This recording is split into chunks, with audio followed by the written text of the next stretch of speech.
what drew you to come to this session? I have 2 volunteers, because the title can be either you get it, or it's misleading, or, you know. So I'm always interested, like, what drew people to come? So harvesting as a sacred act. I mean, well, just like the whole, how do we sustain doing it, what's growing and what's local, and weave it into our own diets and awareness, and then honor the earth. Okay, perfect. I think the sacred piece is what touched me. I have a belief that in this culture, by and large, we are used to taking. To taking without a sense of reciprocity or relationship with what it is that we're taking from. And so the idea of sacredness is, I imagine it's going to be something like respecting the plant, or acknowledging, respecting, honoring. Perfect. Well, acknowledging the fact that the plants are making the sacred offering. And that sacred offering is going to waste if we don't go out and collect it and receive that gift. Great. So this is exciting. I love it. I love coming to Bioneers because I'm always speaking to my tribe here, so it's really nice.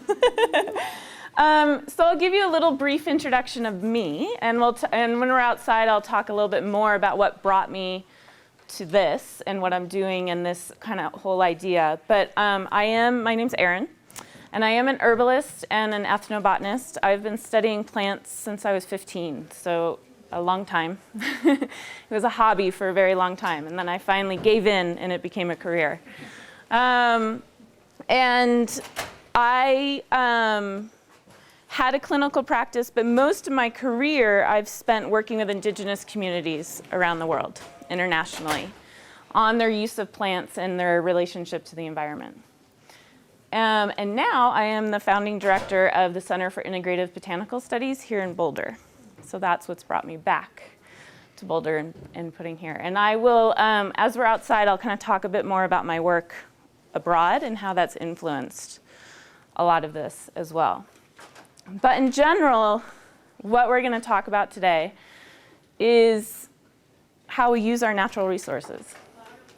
How we use our natural resources. And basically, a lot of times we tend to think of our natural resources in a more general, larger thing. The energy that we're harvesting, mining, water, large-scale fisheries. That's kind of what the discussion's usually about. But I want to bring it home to the home front. Bring it back down to the ground and how it really applies to us in our day-to-day lives and what's right outside our door. Quite literally right outside your door, or at least in our surrounding area. And for me, I think we've heard a lot at Bioneers about our relationship with the natural world and how to redevelop that, re-establish that. And for me, this is a lot about really embodying that and what are the actually actions? How does that really look? So that's what we're going to talk about today. So I would like to just take us outside because it's a gorgeous, beautiful day, and it's really crazy to me. It's always hard for me to sit inside when I talk about plants. And I actually had a whole PowerPoint and everything planned for today in case it was snowing and awful, but this is way better to do this outside. And for me, kind of quite what Ilarion was saying in his talk, because I've done so many academic and professional presentations with PowerPoints, it like puts me in my head immediately. And with you guys, I really want to be more both. So let's go outside. And this story I was told when I did work up in the Pacific Northwest with some First Nations groups up there, in particular the Kalayoquat community on Vancouver Island. And it really stuck with me. And basically, in that community, traditionally, they believe that we need to learn how to be human. And to do that, when women are pregnant, their mothers, their duty from the get-go is to tell all of the stories to the baby in the womb. So that includes all the creation stories, anything that's in their culture and all of their cultural stories over and over again through the 9 months. And the belief is that that is the only way that they learn how to be a real human. And in that, that is meaning how to act in the world, to play our part as being human in the world, as a part of nature. So, and I think it's just beautiful. It's something I hope that I get to do. I think it's something that we've lost, really, is what is our role? Because we are, as humans, not separate from nature, but a part of it, and we have a role to play in that. So a lot of what we're going to talk about today is what I consider how we remember how to be human and play our role. So, can everyone hear me? Am I projecting loud enough? Good. So again, you know, we talked a lot about, I mentioned briefly, natural resources in general. We tend to think about big things in the news. We talk about mining and our energy and, you know, things like that, maybe large-scale fisheries.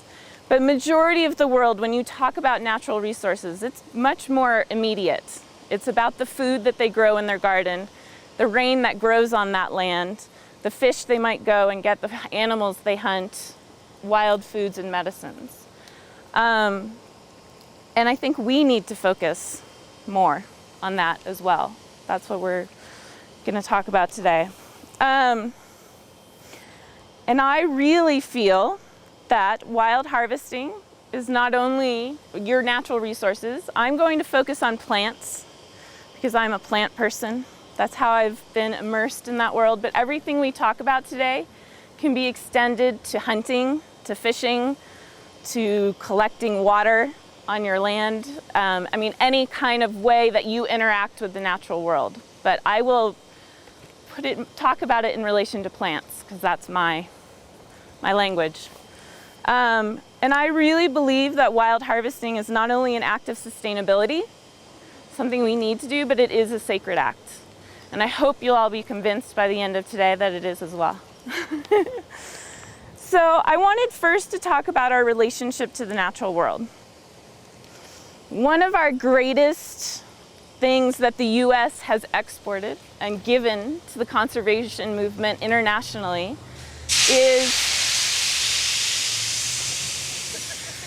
the suspense is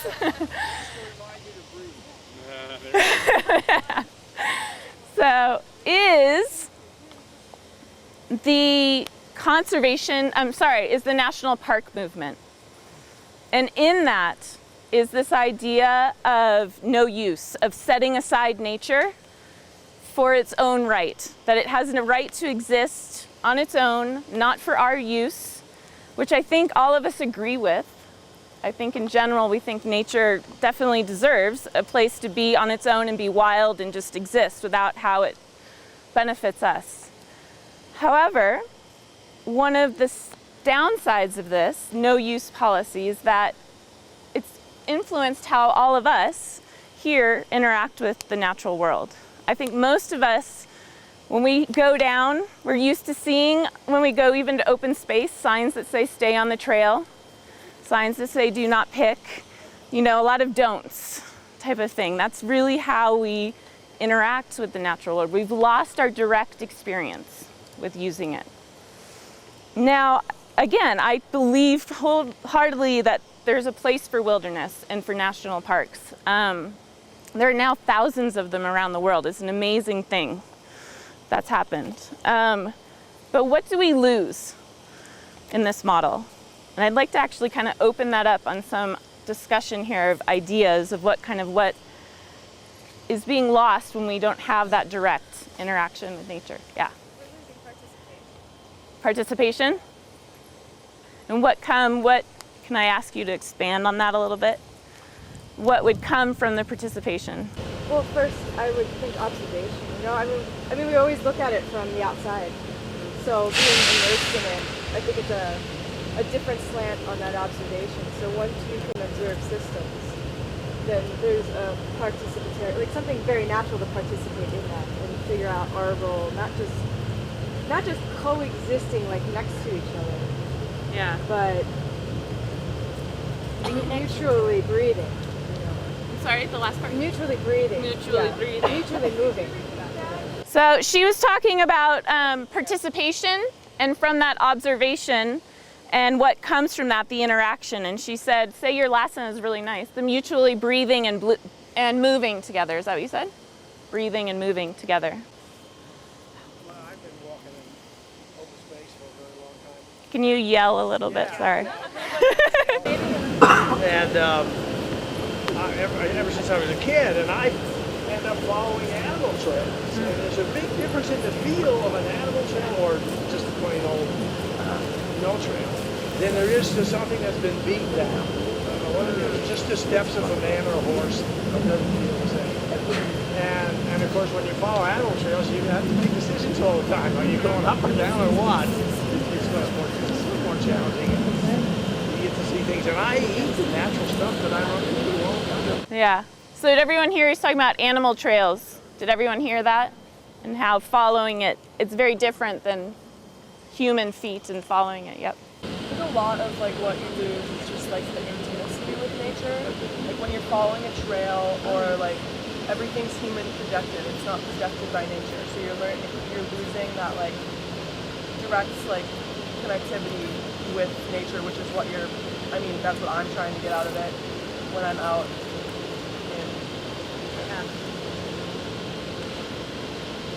in the idea of intimacy. He said the idea of intimacy is huge, is what you... Oh. To me, it also includes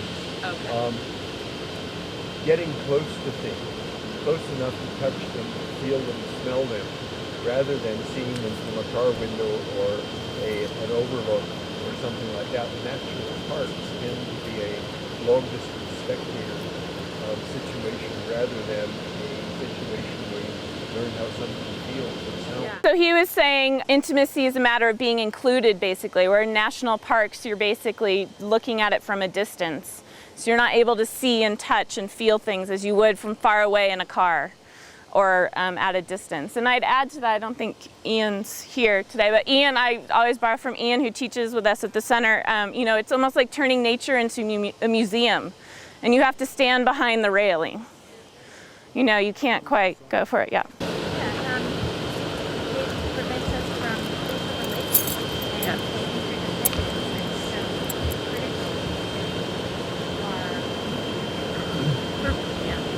Prevents us from interrelating. That's a really critical part of us being here. Nature's full of surprises. And for instance, after the big rains we had here in September, some asparagus flowers bloom. Oh, really? Which never happens. It's amazing. No. It happens in the spring, maybe in June, not much after that. But after those big rains where it's blooming asparagus, we would never have found it. I wasn't up there. Yeah.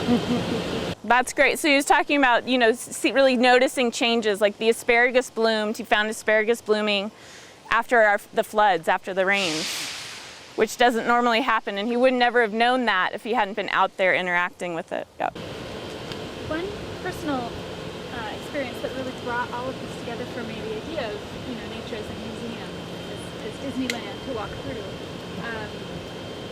was with a roommate who came here when I was in college here, from New York State, a rural area, very excited to go hiking, and she brought all her equipment, and yes, I'm in Colorado, I'll be out there, I'll be living in it.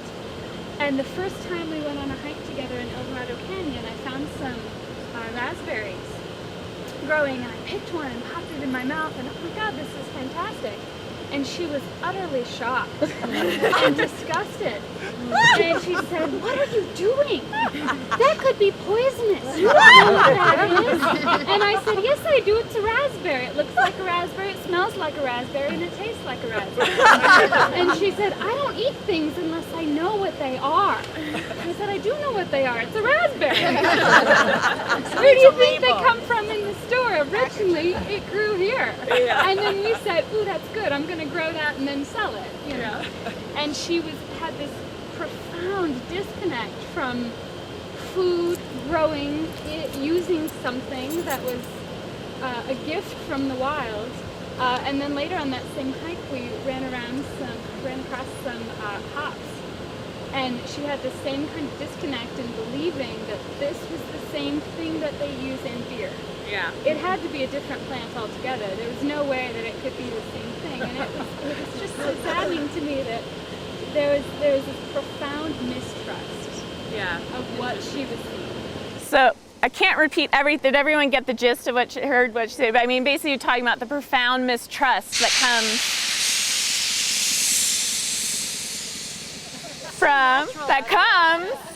from what's natural. That, you know, something that you can find growing in the wild like the hops or raspberry, that somehow that's scary because it's not what we know in the store type of thing. Stephen? So going back to the sacred part of this, for me, you know, what's great about being out in the wilderness is that to me is where the land spirits actually live. And I mean that not in the most crazy way, but there's an essence to nature and there's a spiritual side of it. When you're on a beaten trail, that tends to have those energies and those essences sort of move into their own realm. So when you get out to those realms, that's where you can have those moments of that sacred connection for me and a lot of the cultures I've worked with. And so for me, it's getting out into a space where you can listen differently and hear differently. Which is great. I mean, Stephen has done similar work that I have, so yeah. Just to follow that up and to look differently. When you're on an animal trail or no trail, you gotta keep your eyes open all the time because it's not different. And I happen to live in the mountains for 4 years above Boulder. And in the summertime, I used to walk nude, only boots on. I carry clothes, but there is nobody around. Yeah. And you really watch the weeds when you're walking nude.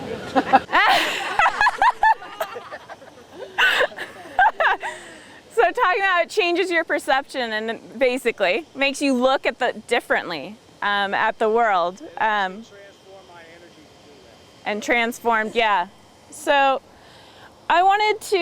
yes, I mean, you guys have all gotten it, and I'm here to tell you too that this is actually now stuff that is being talked about in the conservation world, and that is what I did for 12 years of my career, was basically working with indigenous communities on their interaction with the natural world and why their knowledge and the way that they interact with the natural world is incredibly important in its own right, but for conservation as well. And I'm going to talk a bit more about that.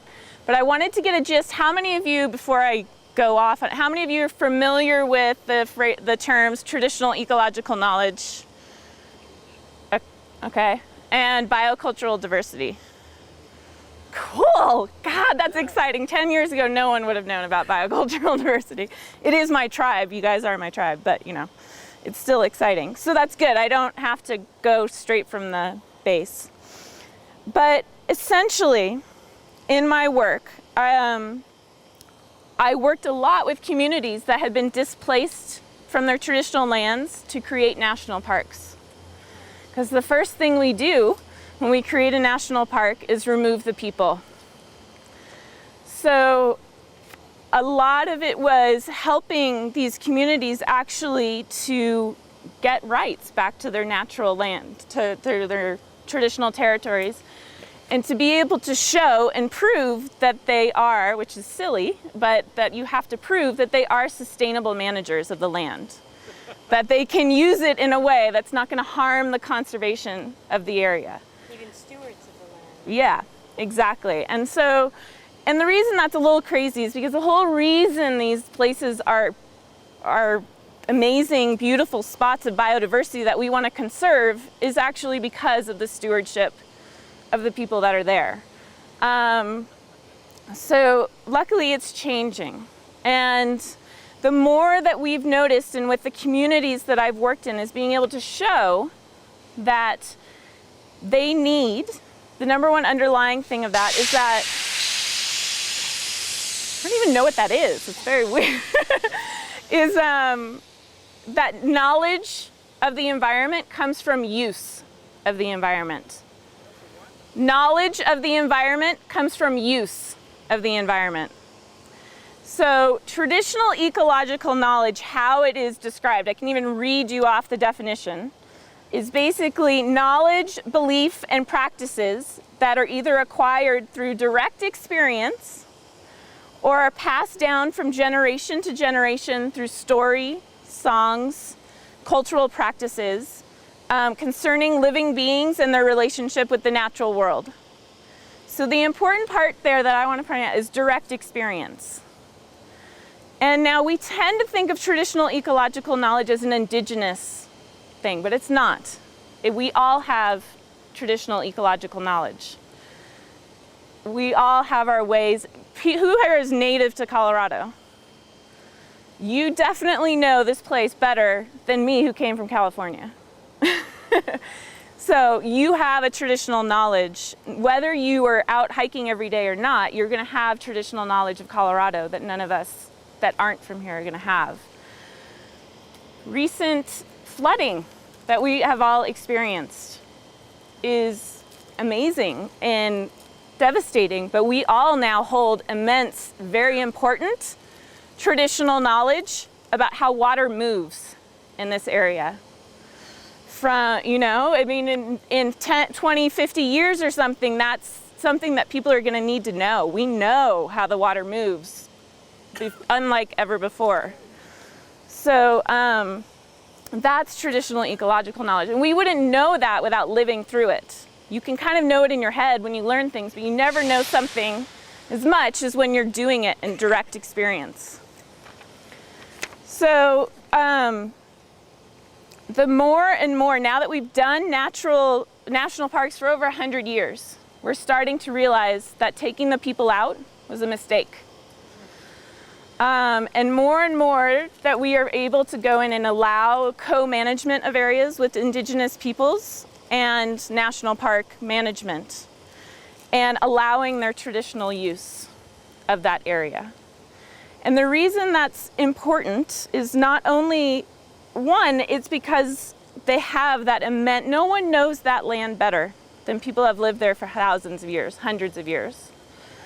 And they know the plants more like anyone, better than any botanist out there. This has literally been proved now that there's stuff where traditional communities have distinguished between two different plants that Western university trained botanists were like, they're crazy, it's the same plant. Now that we have DNA, it's proven that they're right, that it's two different ones. And the reason they can have that knowledge is because every single day they're interacting with it. They're using it.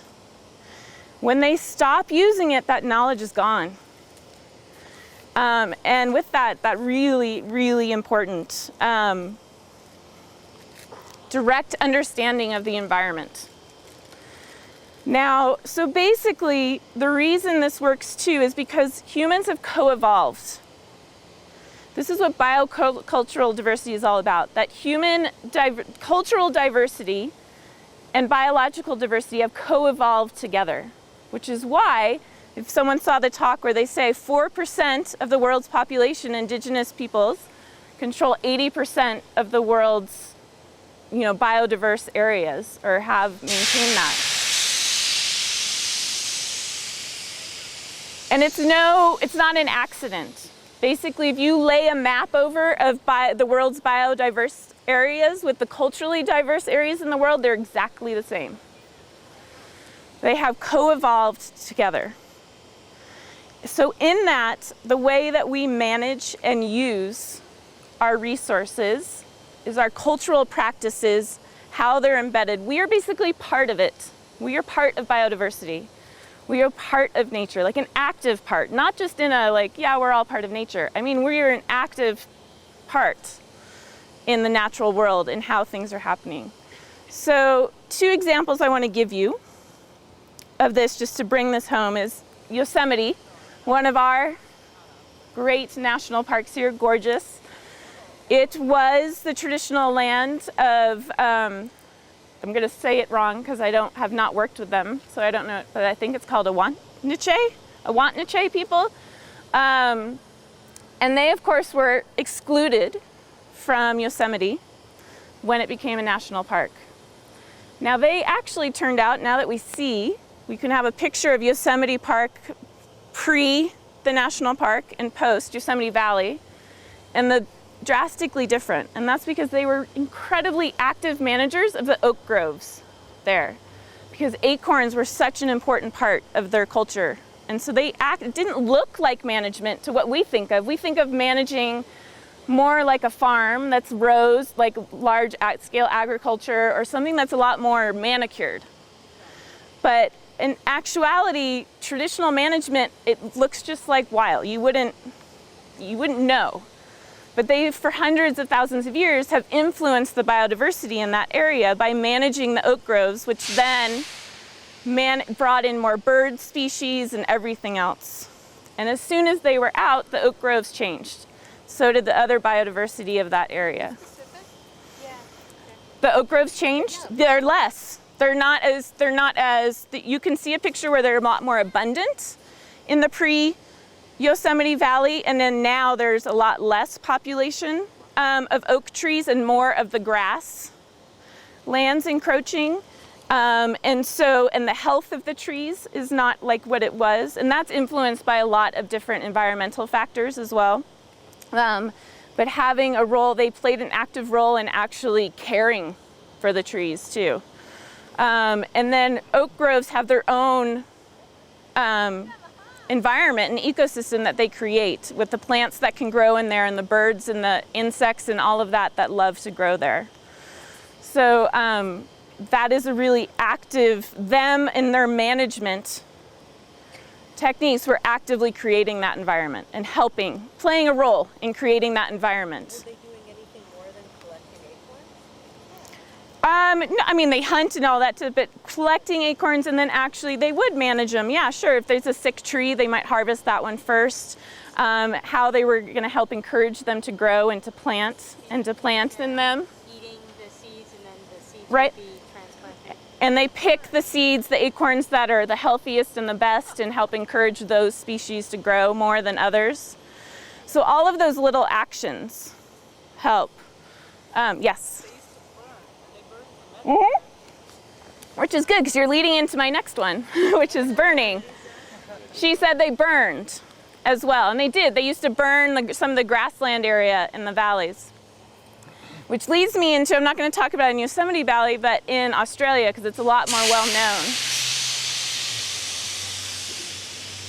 So Kakadu National Park in the north of Australia, which for 40,000 years was Aboriginal territory.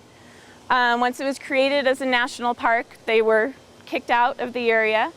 Now they traditionally every year would burn the wetlands. There's a lot of wetlands there, which of course, when you're coming into it, and intuitively to us seems like an unsustainable thing to do, that they are scorching and burning that territory there. So of course it was put to a halt. Now, luckily, within the past probably maybe it's almost 15 years now, they realized that that was actually an incredibly important part of the biodiversity of the wetlands, was the burning of that area. So they now have the Aboriginals communities are working with the national park, and they come in and do their traditional burns. And I had a chart on my PowerPoint to show you, but basically the biodiversity after and birds, they're measuring biodiversity specifically bird species, insect species, and then plant species in this area. They didn't include large animals. And it was pretty much zero. It's about like this on the chart. And after 3 years, if there was 3 years ago, it's a little bit more. But after a year of burning, it's like skyrocketing, the species that are there. So it actually makes, something that to us, it's a little counterintuitive because it's not how we have grown up to manage the land in our way of interacting with nature. But it's a really important part. And the reason that has developed, my point is that they have grown up in that, lived in that land and evolved people and place together to learn what works and how to manage it properly. And from that, that's direct experience. So that's something we're losing, is that coevolution that we've usually always had with a place. Yes, sorry. It was a tradition to burn. Did they have a reason? Did they have a reason why they were doing it, or was it just a They would say that it was better for hunting and to bring in the species and to bring, for them, it's certain species that they're looking for food and things like that, but they would say it would bring in more of those species that they were from experience. Exactly.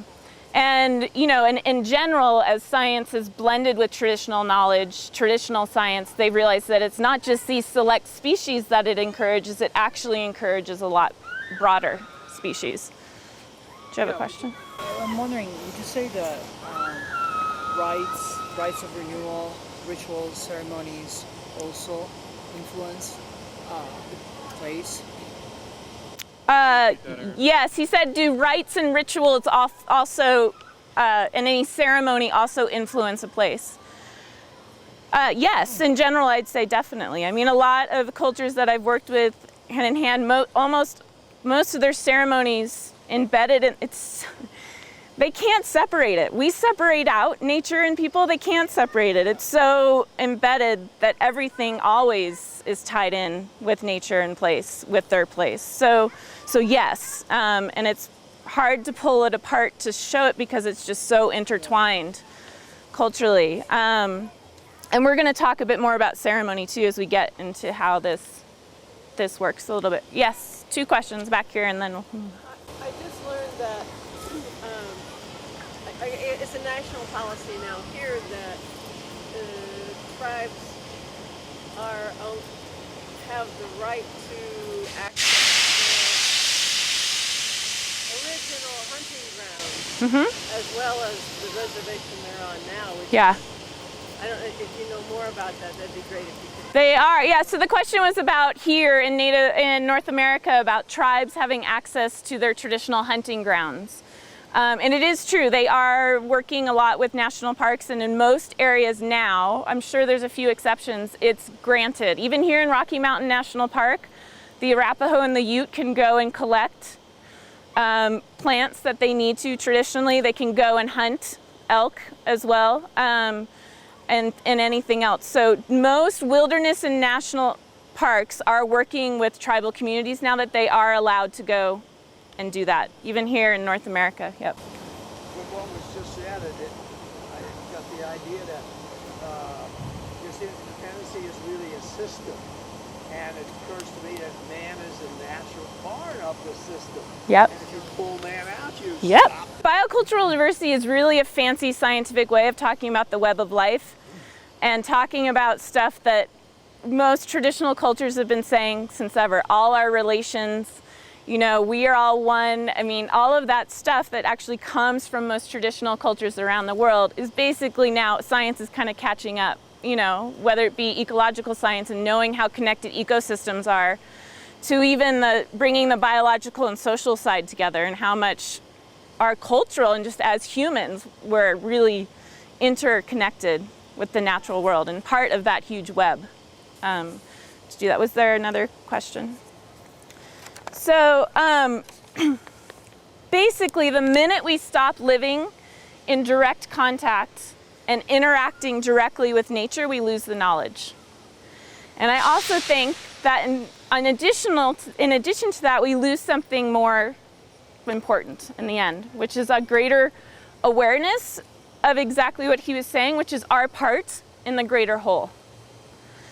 And so this is kind of what has informed what I do now. And also, as an herbalist, you know, again, this isn't just an indigenous practice. Most earth traditions, somehow interacting with earth and the nature, have some form of this, of how to properly use the natural world and interact with it in a sustainable way. So I really wanted to, so that's kind of what's bringing and informing what we're going to talk about next, which is how wild harvesting is a sustainable and sacred act. I want, since we are not at the time of year where we can actually harvest and do what I would love to do at this, I would, though, love for you to take some time and do a little exercise of noticing, basically.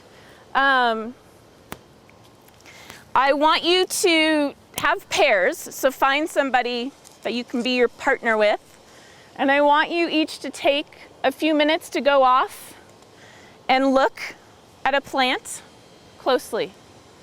And on purpose, it doesn't have to be a big plant, something like it can be small, it can be right under your feet.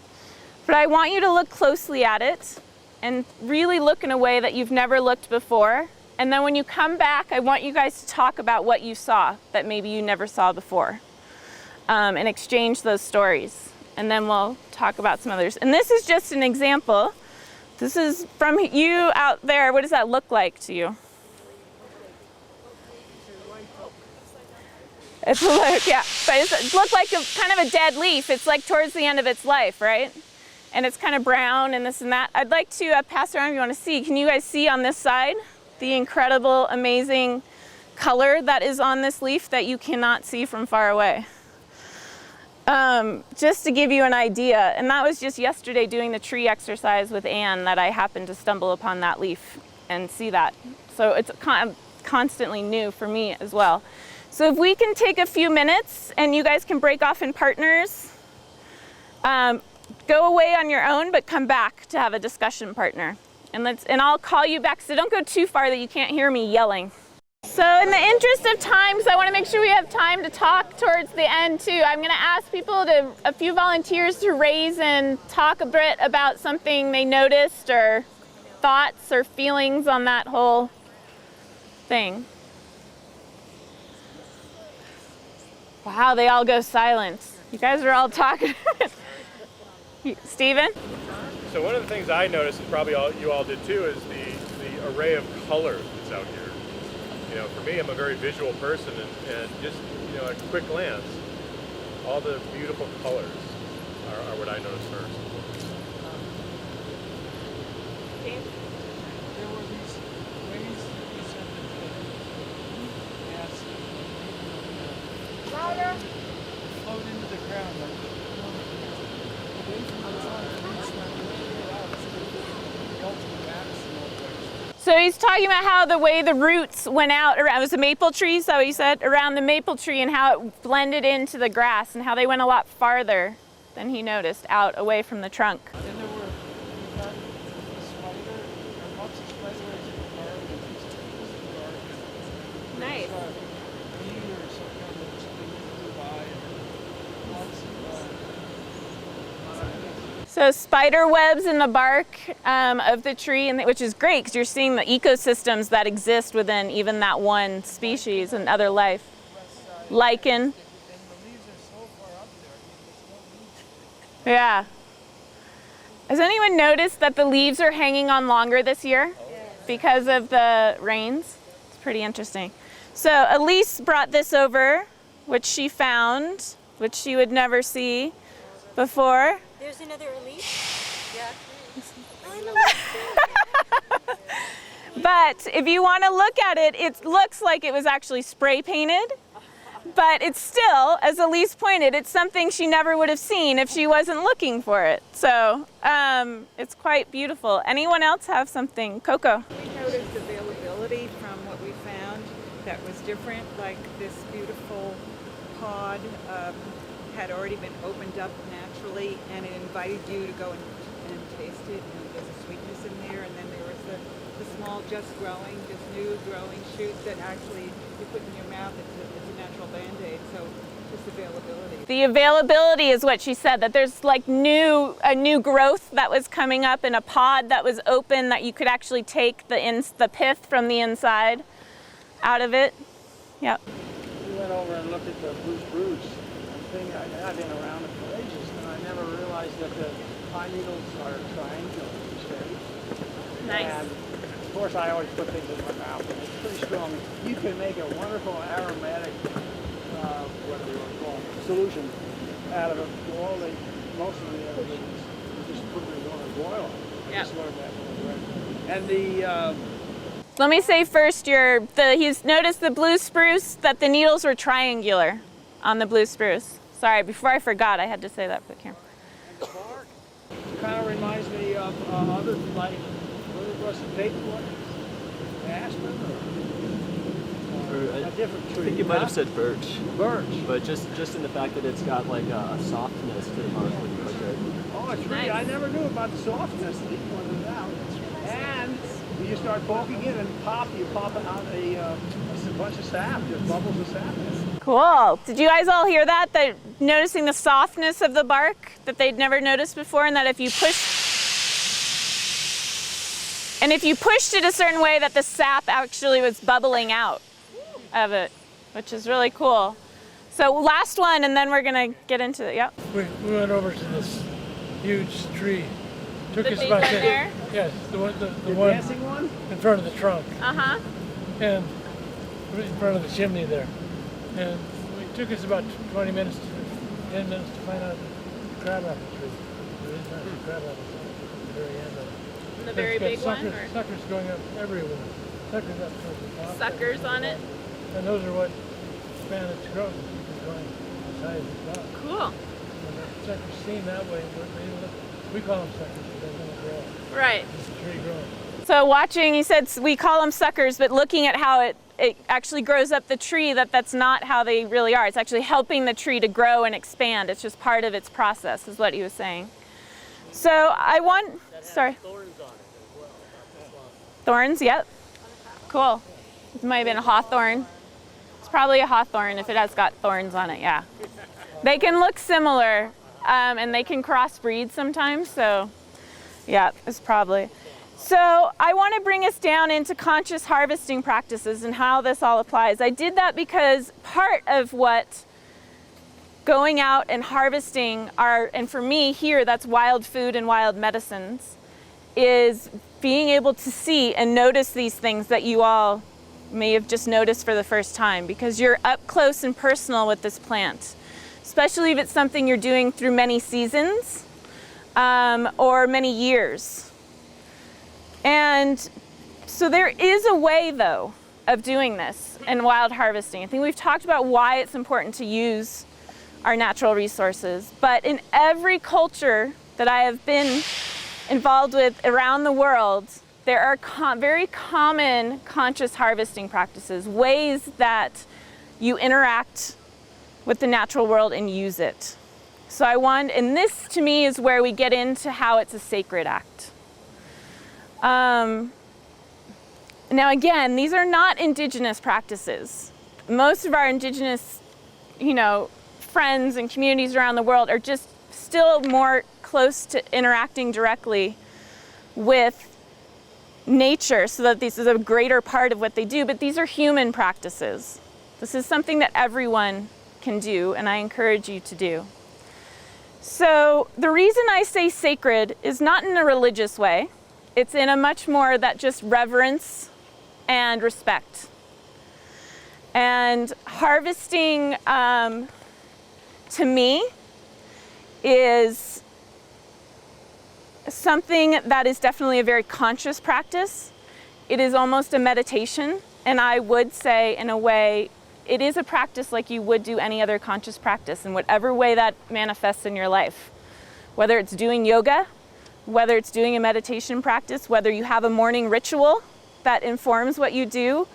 I think we all kind of in this group know that having a conscious practice can instill quite a lot. I don't know how to put it in a way that's simple, but it's very helpful. Foundational. So, and to me, using our natural resources is a conscious, sacred act. And so there's three main components of how to interact with the natural world. And if you do this, then you are doing it and you are creating an act of sustainability, because you're creating your own traditional knowledge of that plant and of that environment. And you are also, we're going to talk about some of the other stuff that go on. So the number one thing that is common throughout is take only what you need. This is the hardest part. This is where we have failed a lot as humans. And really, even for herbalists and people that do this as a thing, it's still the hardest part, because you get excited. Can I say something? Uh-huh. I once had a friend come over to the land where I lived, and she was having a celebration. She wanted to pick these flowers. Well, I've learned that you pick 1/10. That's my tradition, is that you don't ever, you only pick 10% in a particular area. Well, she just wanted to cut them all. They never came back. So I share that story because it was a profound teaching. It is a profound teaching, and I think it's a great thing for us. And in that, I say that our needs are different. So the key is to really be honest and to know what your need is. If you're harvesting for a community or a family or yourself, that's a different amount.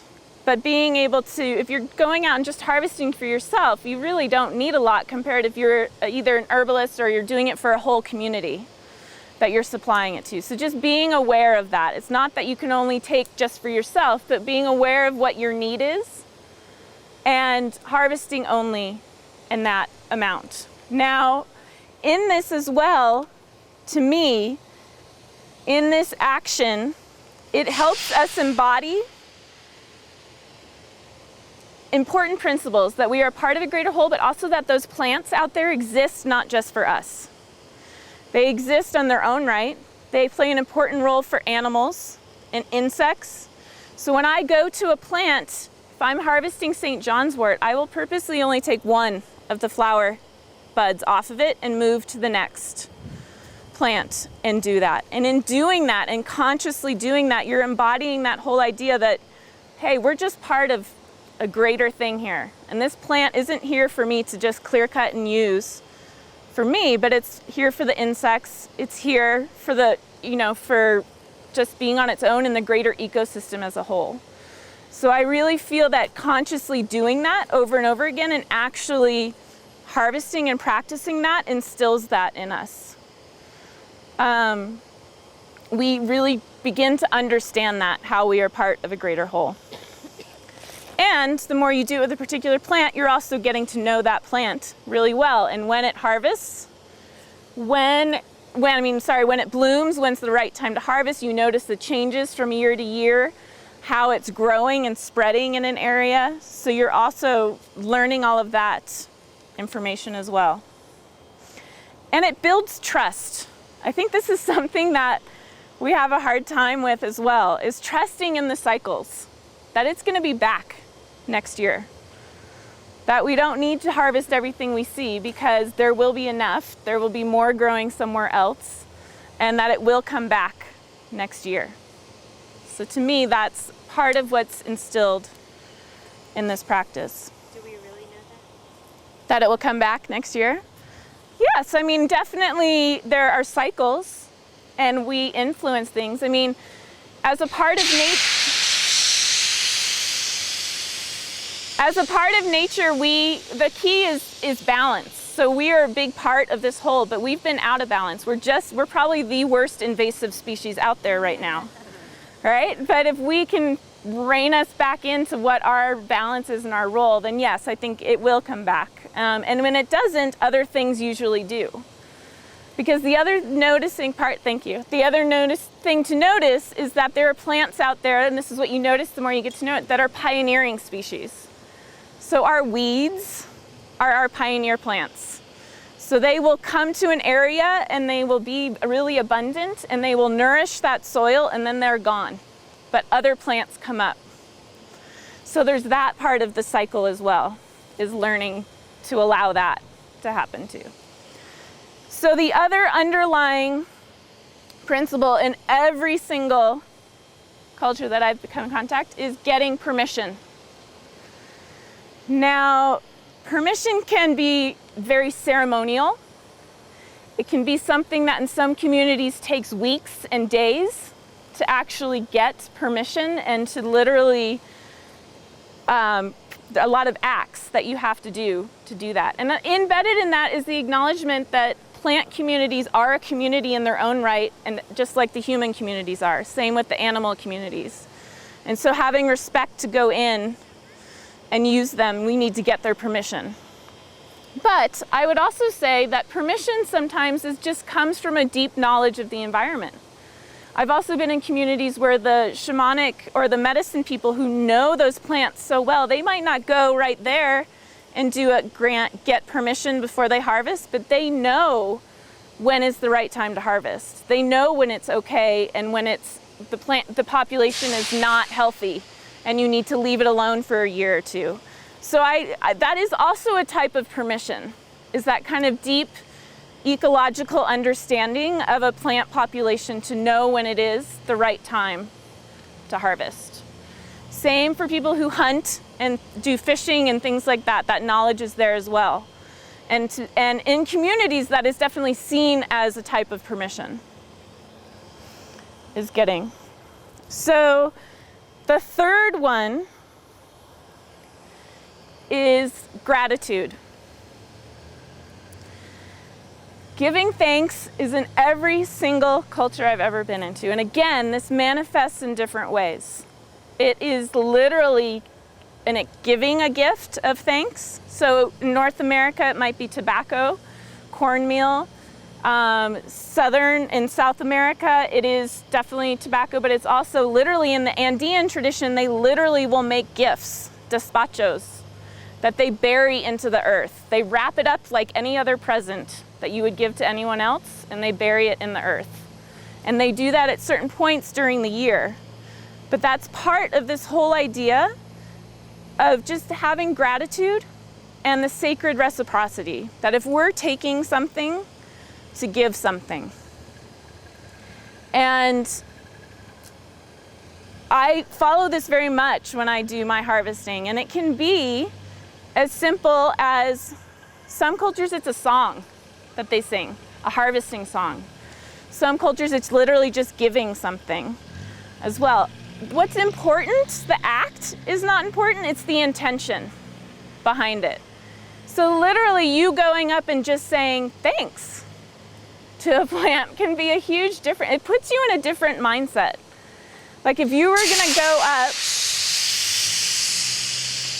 and you're gonna go in your garden and you're gonna yank out a dandelion, it changes differently, completely different. If you're going in like annoyed and yanking it out to going, wow, this is amazing medicine and food, and I don't really want you to grow right here, but thank you so much. And taking it and using it. It's a different, it just switches how we interact with the nature and I think and with the natural world. And as Janine, if you guys saw, Janine Benia said even that reverence creates right behavior. So the more reverent and respectful we are for the natural world, we're less likely we are to do actions that are out of balance. And the more we are able to, if you learn how to use a dandelion and start doing this, you're much less likely to go spray Roundup on it. When you start to have that relationship with it and know how it's used. Yeah. Yeah. In terms of the sacred, part of what is important to me in this process is calling on my own spiritual being to recognize the spiritual being and presence of the plant, the tree, whatever, to really create a relationship from that, that namaste place, to really make that connection with the plant, to open, my heart, to open my spirit to its spirit, and to actually make an effort to communicate and listen.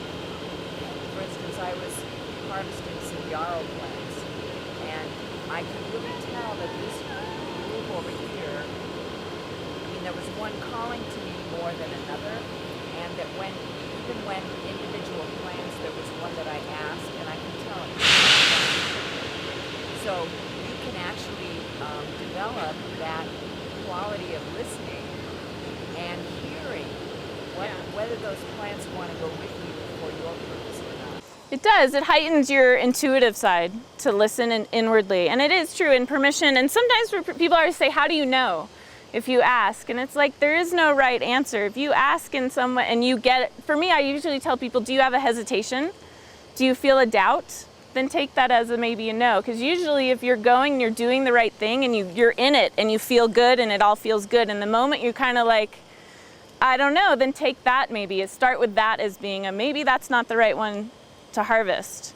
And the more you do that exercise, the more just like any other conscious practice, the better you are at listening internally and trusting as well your relationship and view of the nature, and trusting how you know the populations and how they grow. So the main thing I'd want to just say, because we're running out of time here as well, I know, is I really, for me, I think it's a real hurting us that people are afraid to use the resources that are around, whether that's in your yard, knowing how to do things, or even out. I mean, obviously there are rules to follow, so I'm not encouraging you to go harvest in open space. You will be fined if you do that.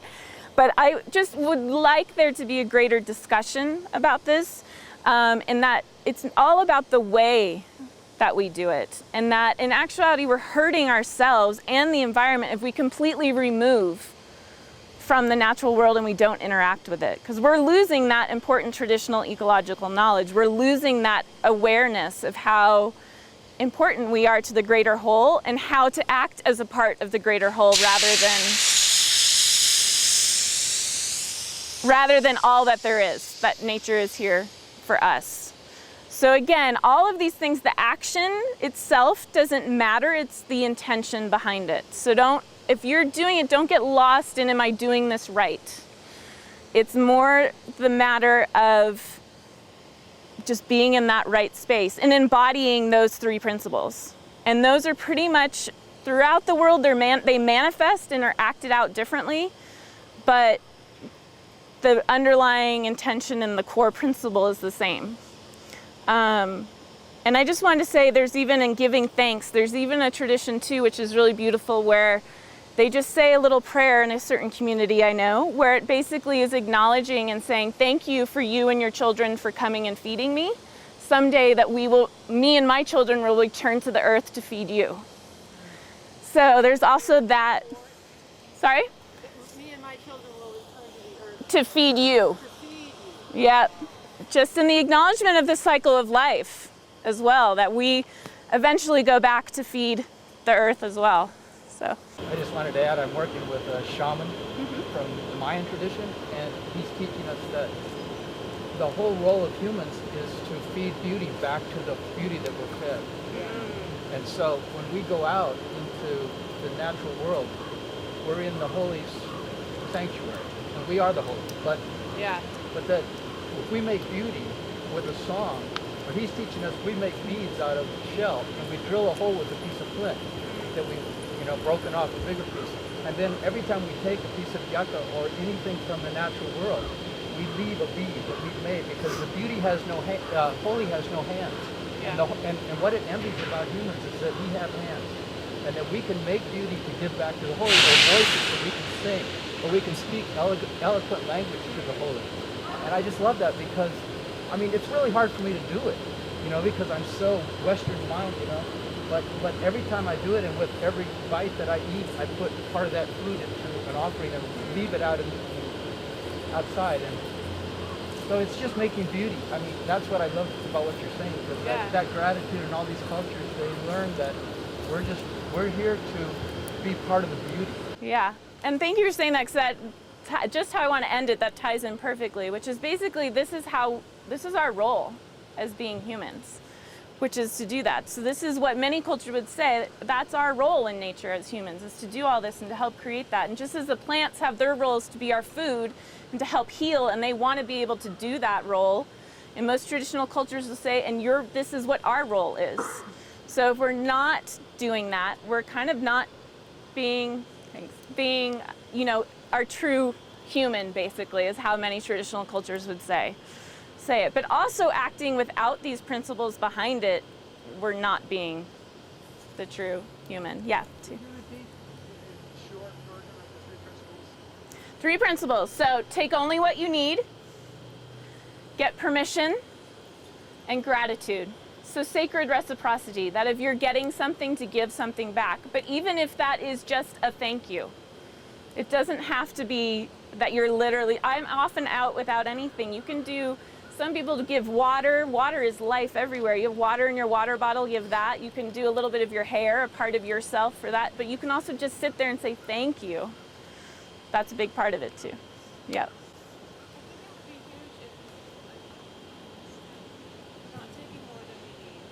Yep.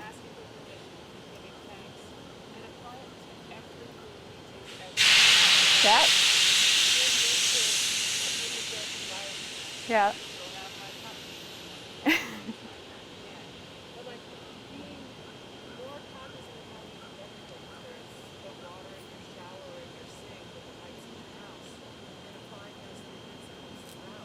Yeah.